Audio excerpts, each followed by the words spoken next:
Salam, Horas, menjua-jua, menjua-jua, Yahowu, Salpe, salam keselamatan.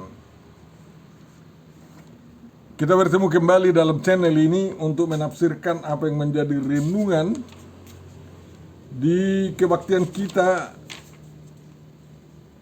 Paskah Subuh, Buha-Buha Izuk atau Vigili Paskah, tanggal 5 April tahun 2026. Tuhanlah memberkati kita dan meneguhkan iman percaya kita mengikut Tuhan kita yang bangkit.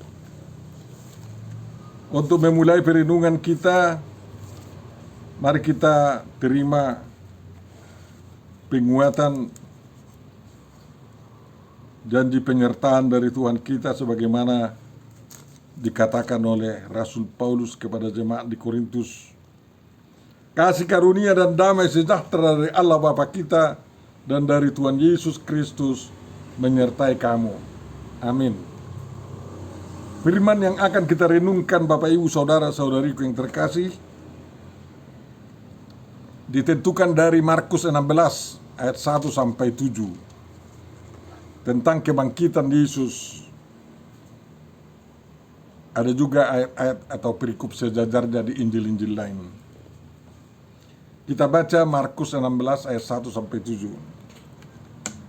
Setelah lewat hari Sabat, Maria Magdalena dan Maria ibu Yakobus serta Salome membeli rempah-rempah untuk pergi ke kubur dan meminyaki Yesus.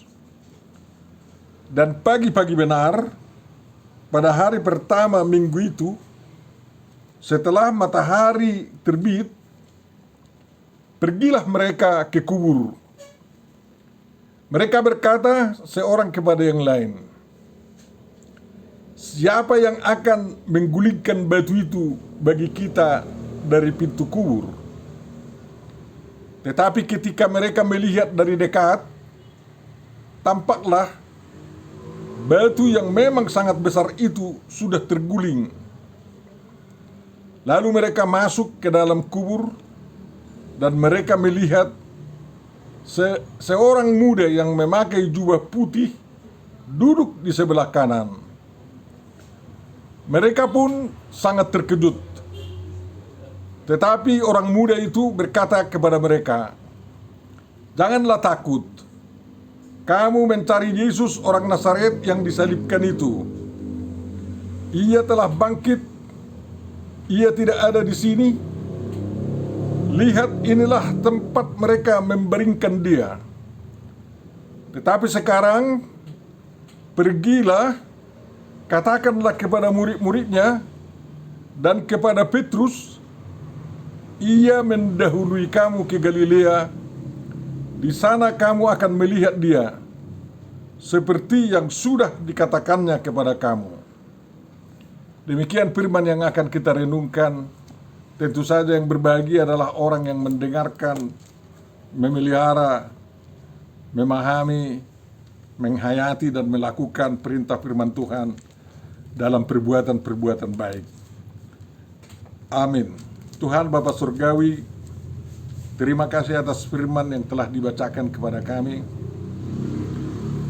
agar ada yang menguatkan, meneguhkan iman percaya kami tentang karya Tuhan Yesus Kristus yang telah bangkit dari kematian, agar kami nanti juga bangkit dari kematian mengalahkan kematian itu.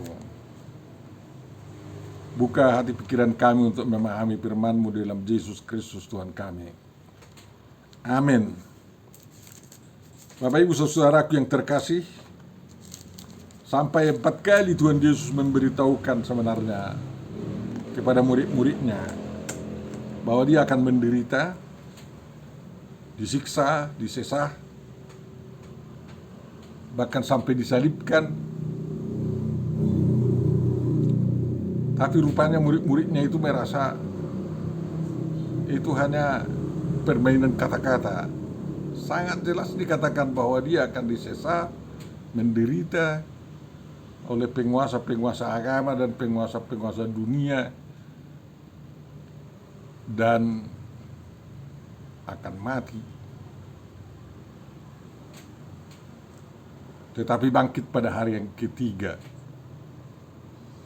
untuk menggenapi tanda Yunus yang diberikan Tuhan kepada umatnya. Ternyata setelah peristiwa yang diramalkan itu terjadi, otak para murid Tuhan Yesus rupanya karena ketakutannya menjadi pesong, menjadi lupa, tidak ingat akan apa yang dikatakan gurunya. Karena dalam pikiran mereka sebentar lagi mereka akan diburu oleh orang-orang Yahudi anti Yesus itu. Terutama pada waktu itu memang Paulus sudah berunding-berunding bagaimana untuk memburu para pengikut Yesus kan. Para murid tahu itu semua. Tetapi perempuan-perempuan mau menjalankan kebiasaan yang mereka lakukan menurut adat Yahudi terhadap bangkai orang mati.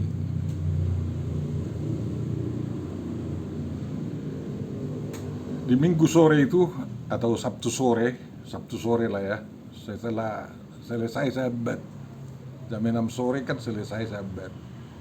Ya kira-kira jam 7 pergilah mereka ke toko, masih buka toko, beli rempah-rempah dalam rangka bisa membalsemi bangkai Yesus. Dan itu kapan dilakukan? Setelah matahari terbit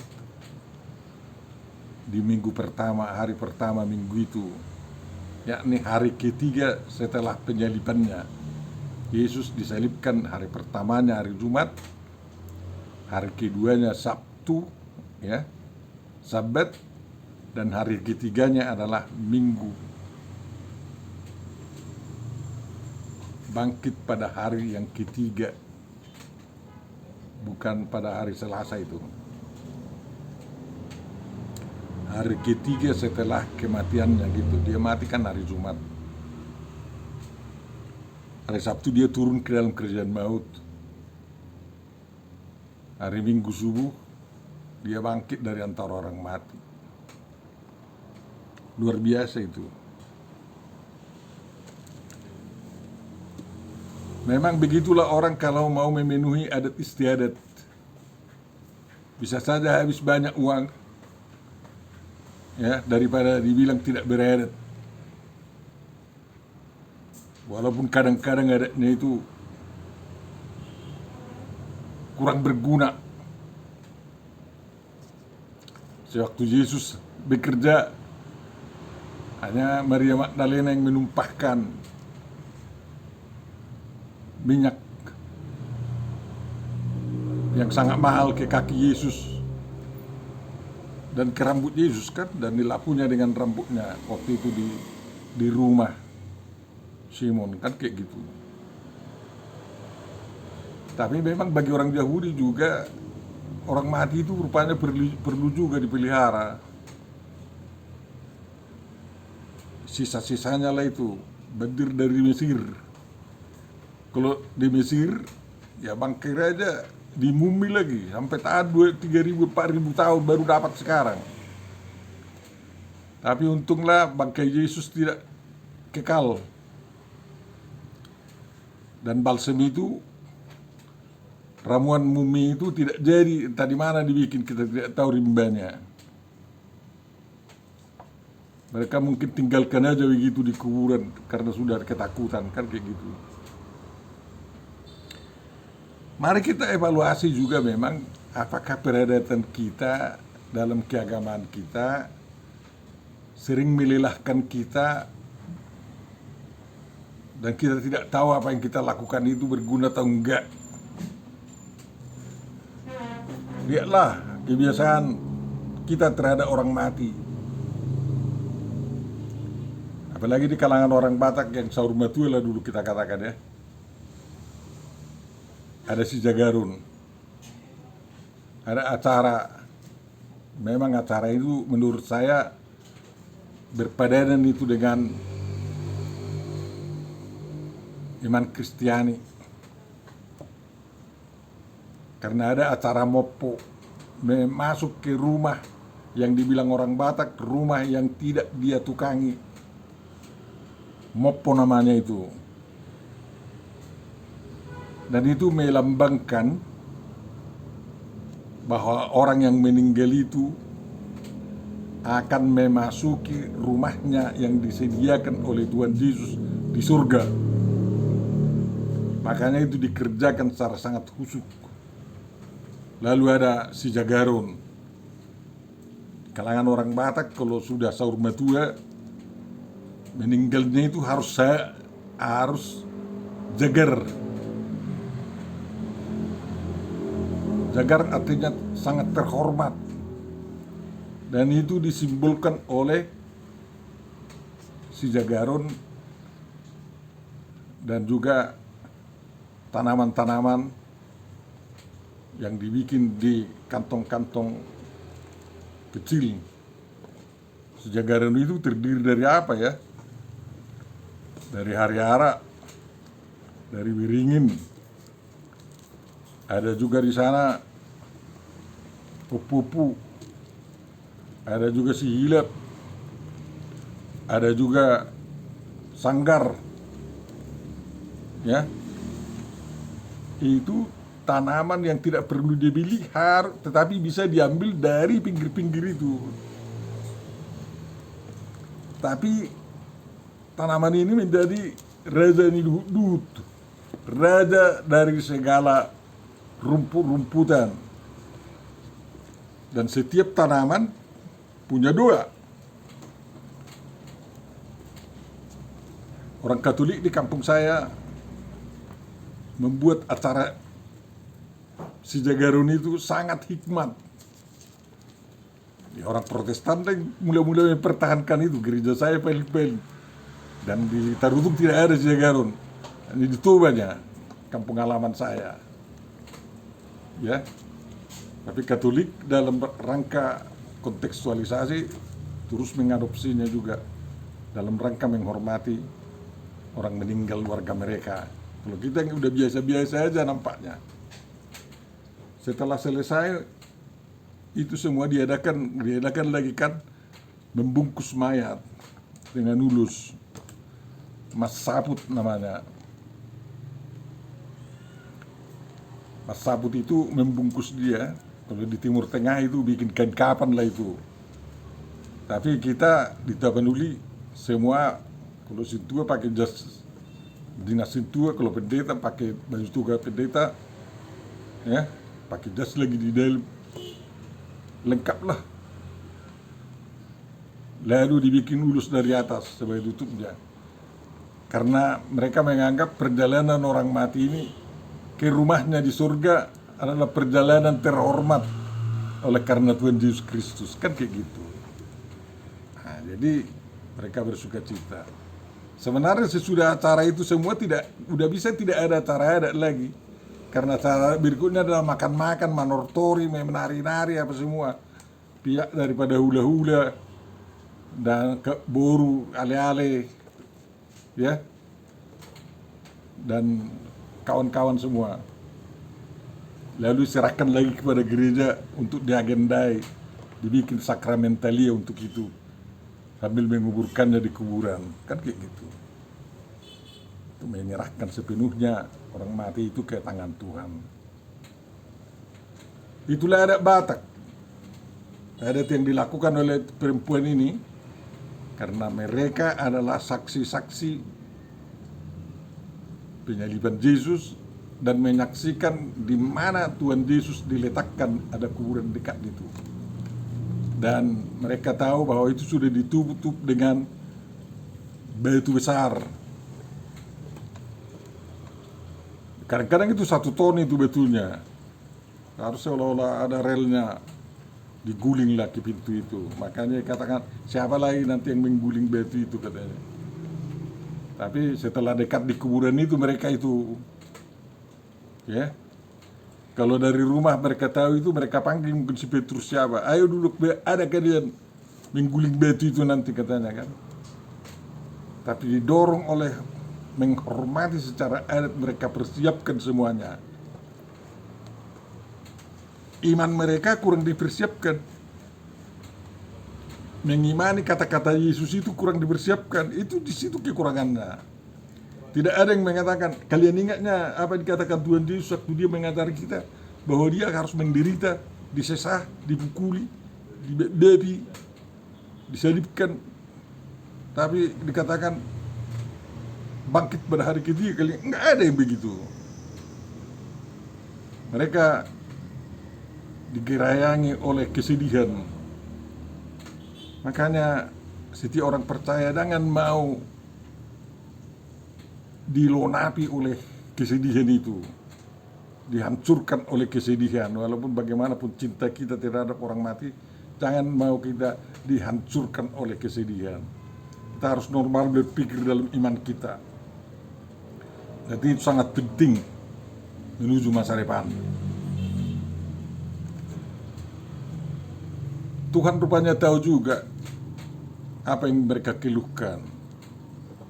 Karena ada malaikat yang mengguling batu itu. Malaikat di sini. Dan mereka sangat terkejut juga dengan peristiwa itu. Di kitab yang lain dikatakan ada gempa bumi yang datang sehingga batu itu berguling-guling sendiri kan. Nah, kalau digoncang jadi miring ke kanan ya balik-balik ke kanan lah. Goncang ke kiri, balik-balik ke kiri itu kan. Nah gitu. Soalnya kuburan itu ya udah terbuka. Kuburan di Yerusalem yang pernah saya masuki di situ waktu ziarah ke Yerusalem, ada pintu besar ya, tapi agak di sudut atas ada lubang gini kecil. Mengapa itu terbuka? Gue bilang. Mereka bilang agar roh orang mati itu dari sana naik ke atas ke surga katanya. Oh ya. Jadi ada jendela kuburan. Memang di Yerusalem ada 2 kuburan Tuhan Yesus kan kayak gitu. Sampai orang-orang kadang bingung. Ada kuburan yang dibangun oleh Ratu Helena, ya, dan ada kuburan yang ditemukan oleh Jenderal Gordon dari Inggris. Waktu dia masih mau masuk kota Yerusalem, dia lihat ada suatu gunung yang guanya itu seolah-olah tengkorak. Barulah itulah bukit tengkorak katanya. Kebetulan di atasnya itu memang ada kuburan. Dan di bawahnya ada pelataran yang luas. Orang membangun, dan kuburan itulah ada di situ, satu-satunya. Jadi mereka katakan itulah kuburan Arimatea itu katanya. Di pelataran inilah orang yang mengejek Yesus sewaktu disalibkan katanya.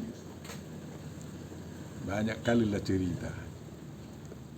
Sewaktu dalam perjalanan pulang, aku terkejutlah, aku kata-kata kawanku pendeta ya.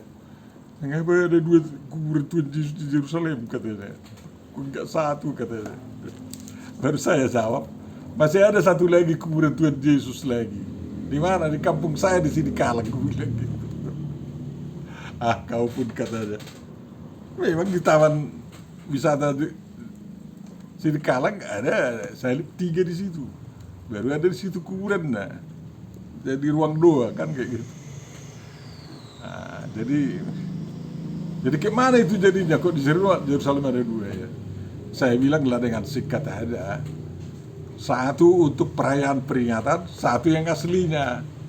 Pilih aja mana yang aslinya, yang mendekati dalam pemberitaan Alkitab lah yang aslinya. 1 lagi peringatan. Dua-duanya sangat berguna sama kita itu.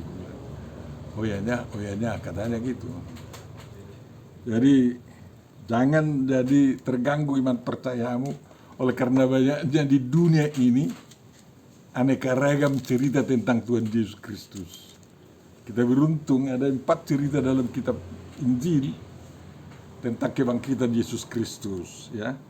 Mengapa perlu 4? Karena kebiasaan di dunia Timur Tengah itu harus ada saksi lebih dari 2 orang atau 3 orang, itu laki-laki, baru kebenaran diakui ada.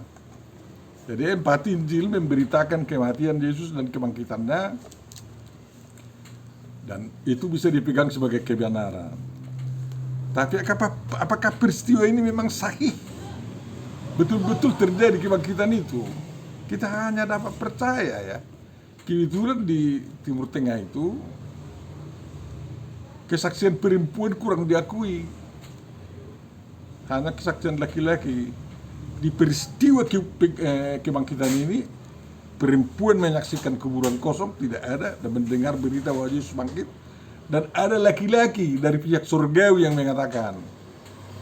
Kemudian ada peristiwa bumi, gempa bumi, menjadi saksi kebangkitan itu. Yang lain-lainnya penjaga-penjaga digajinya agar dikatakan bahwa Yesus tidak bangkit, tetapi dicuri oleh para muridnya. Hebat itu kan, jadi banyak cerita kan kayak gitu. Nah, jadi yang jelas apa yang dikatakan oleh 4 Injil kita saling melengkapi kan kayak gitu. Kesahihan daripada peristiwa kebangkitan itu karena ada saksi.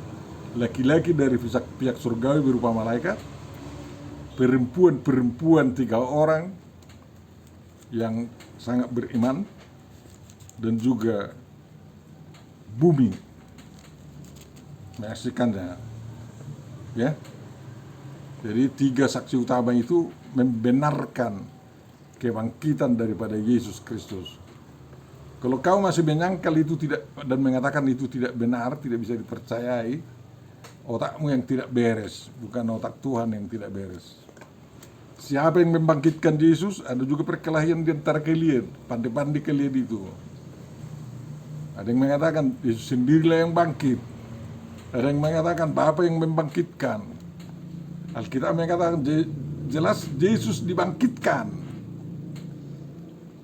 Ya, di selaku tubuh manusia kan dibangkitkan. Tubuhnya itu diganti dengan tubuh kemuliaan, ya, baru dia mengalahkan.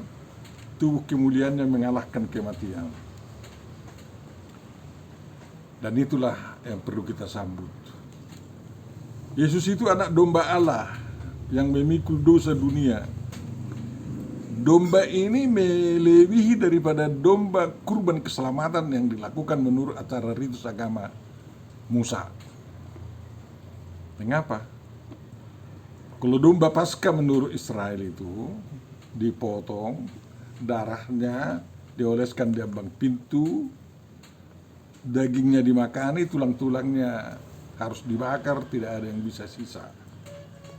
Sehingga malaikat maut melewatinya.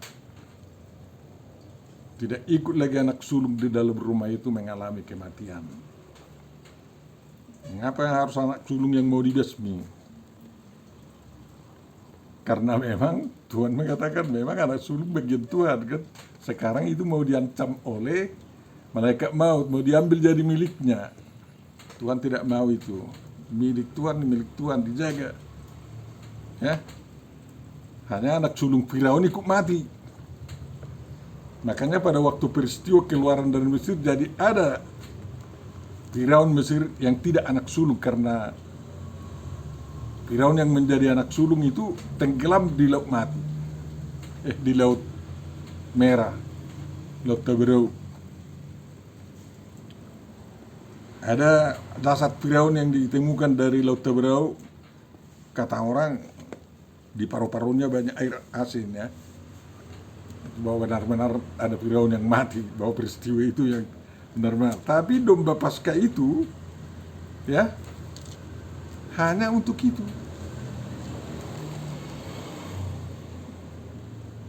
Domba Paskah itu disembelih. Jadi bukan alam maut yang membuat Yesus mati, karena dia dikurbankan sebagai anak domba Allah yang memikul dosa dunia. Ya, Yesus mati. Ya kan, selaku anak domba Allah. Mati memang. Manusia mati. Manusianya itu mati. Sampai mati di kayu salib paling hina. Tetapi Allah Bapa membangkitkan dia. Tujuannya agar semua manusia seperti anak sulung tidak lagi mau dihantam oleh malaikat maut. Malaikat maut oleh karena dosa Adam dulu. Sekarang mereka terlindungi semua. Jadi bukan hanya anak sulung lagi. Baik laki-laki, baik perempuan menjadi anak sulung yang terlindungi oleh karena darah Tuhan Yesus telah tercurah. Dan karena dia telah bangkit mengalahkan kematian itu. Sambutlah keselamatan yang dilakukan oleh Tuhan Yesus Kristus. Jangan buruk kau, karena itu jalan satu-satunya masuk surga. Hanya di ajaran Kristen ada jalan masuk surga. Makanya dikatakan, akulah jalan kebenaran dan hidup.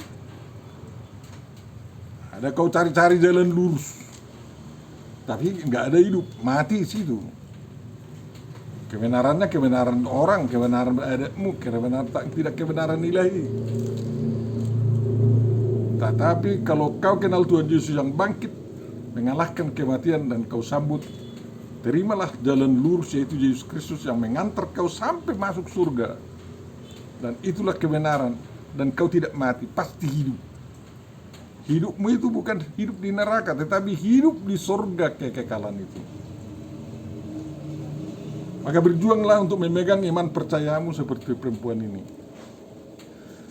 Mereka bertanya-tanya, siapa yang menggulingkan batu itu? Pertanyaan mereka tidak menghambat mereka terus menuju kuburan itu. Tentu saja dalam hatinya, lihat nantilah bagaimana Tuhan bekerja. Ternyata Tuhan bekerja. Batu sudah terguling. Banyak kita yang mengalami seperti itu. Karena tantangan dunia sangat berat. Perekonomian sangat berat. Bagaimana? Siapalah yang bisa mengatasi masalah saham IHSG yang runtuh sekarang katanya. Tuhan memulihkan ya, itu kan harus gitu keyakinan kita, makanya bisa maju. Ya. Perekonomian kita mau runtuh oleh karena minyak tidak lagi bisa mengalir dari Selat Hormuz katanya. Siapalah yang bisa mengatasinya katanya, kan lagi. Banyak lagi persoalan lain, tapi Tuhan beserta kita, yakinlah. Jangan berkelahi karena sudah gak bisa terus makan beres 4 kali satu hari. Memang mengencangkan ikat pinggang sekarang ini perlu, bukan karena paksaan, karena kesadaran adanya pergolakan di dunia ini. Bapak Ibu saudaraku yang terkasih, lihatlah. Malaikat itu mengatakan kepada perempuan itu, bilang sama murid-muridku, aku akan bertemu dengan mereka di Galilea. Aku akan mendahului mereka ke sana. Jadi bukti berikutnya Yesus itu bangkit adalah bahwa kita ditemui oleh Tuhan Yesus di tempat kita. Itu yang lebih hebat. Dia bisa menembus dinding. Walaupun terkunci bisa dia masuk. Walaupun kau kunci pintu otakmu, pintu hatimu, dia bisa masuk. Hanya kau nakal tidak mau membuka sehingga sakit kau. Makanya kalau Tuhan Yesus datang mengunjungi, yang bangkit itu datang mengunjungi kau, sambut dia. Heran kita melihat orang-orang yang naik haji disapa oleh Tuhan Yesus, termasuk imamnya, tidak membuka hati mereka. Bahkan udah tahu di mana rimbanya sekarang, itu sudah kesurupan itu katanya. Susah kan? Nah, jadi sebenarnya mereka harus sambut. Ratusan ribu itu yang bertemu dengan Tuhan Yesus kan kayak gitu. Mudah-mudahan mereka bertemu juga secara rahasia sehingga iman percayanya sudah benar-benar mutlak kepada Tuhan Yesus Kristus dan menjaga diri agar tidak dibunuh orang-orang lain. Begitulah makna kebangkitan Yesus Kristus itu bagi kita ya. Menyediakan kehidupan yang sangat luar biasa bagi kita. Kebangkitan Yesus menjawab hal-hal yang tidak bisa kita jawab. Tuhan bekerja untuk menolong kita sampai kita bisa bertemu kembali dengan Tuhan Yesus Kristus. Ya.